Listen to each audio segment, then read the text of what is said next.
country gentleman leaves his home without display and drives to Dublin Castle.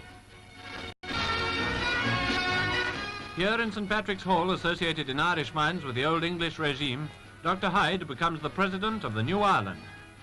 He makes his declaration upholding the Constitution in Gaelic, and in the same language receives the congratulations of the Taoiseach, Mr. de Valera. Then a fanfare rings through the historic hall. As its strains die away, Ireland's flag is hoisted on the President's house in Phoenix Park. Driving through Dublin between the ranks of the escort, to which he will henceforward be entitled, Dr. Hyde arrives at his new residence, formerly the Viceregal Lodge. And Mr. de Valera, with the President of Ireland acknowledged by England, this is his day of triumph. In Paris, disappointment after all the preparations for the King and Queen's visit. Before being sworn in, Dr. Douglas Hyde poses with other officials on the steps of Government Building.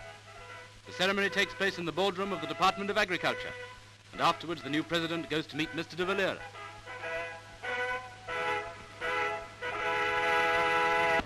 On June the 1st, Dr. Hyde will take up his duties as the first President of Eire.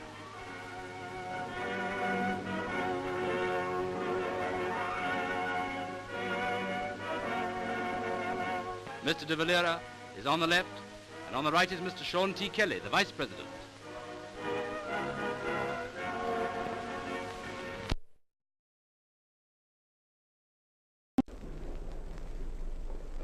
Hishi Anore, Tame Bambuyakti, Erson Wukal Jaskin for the Lowatul Yamanish, Ruby Jassa Nar Hill Mission. Acht, Irim Erigie, Grostagus Kuno the Hotum, Gogurme, Gok Rud Eri, Hun Lassen Heren, they Kunige. Agus Irim Erigie, Kiel, Agus Krienach the Hotum, Agus Nat the Hotum, Go Lina me more Wolvish, but walked around the Heren.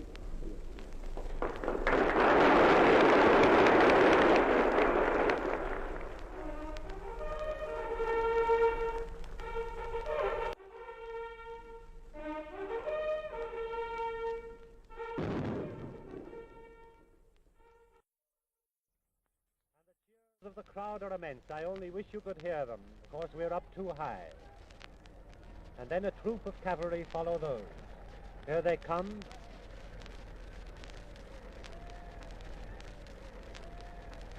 "24 of them marching along there.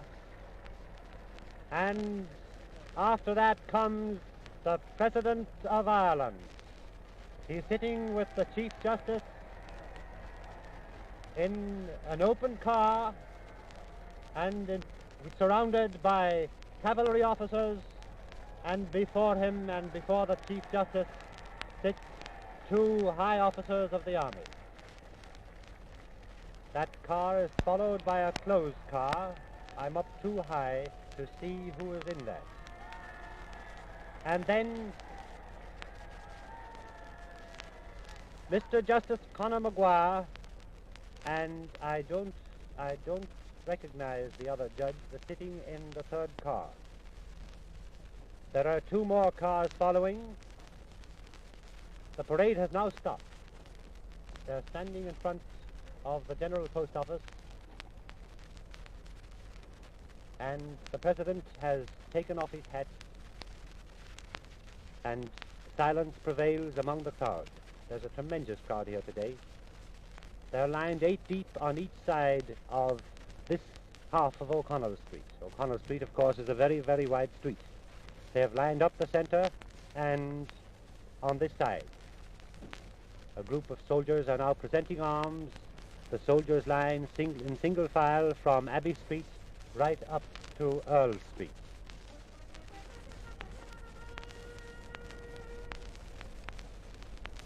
I hope you've heard that. That was a trumpeter sounding his call. And now the crowd are cheering as the President passes on. They're even standing here not only on Nelson Pillar and on the various monuments along O'Connell Street, but I see 8 and 10 people on each one of the horse-drawn cabs that stand outside the crowd that has lined along the centre of the street.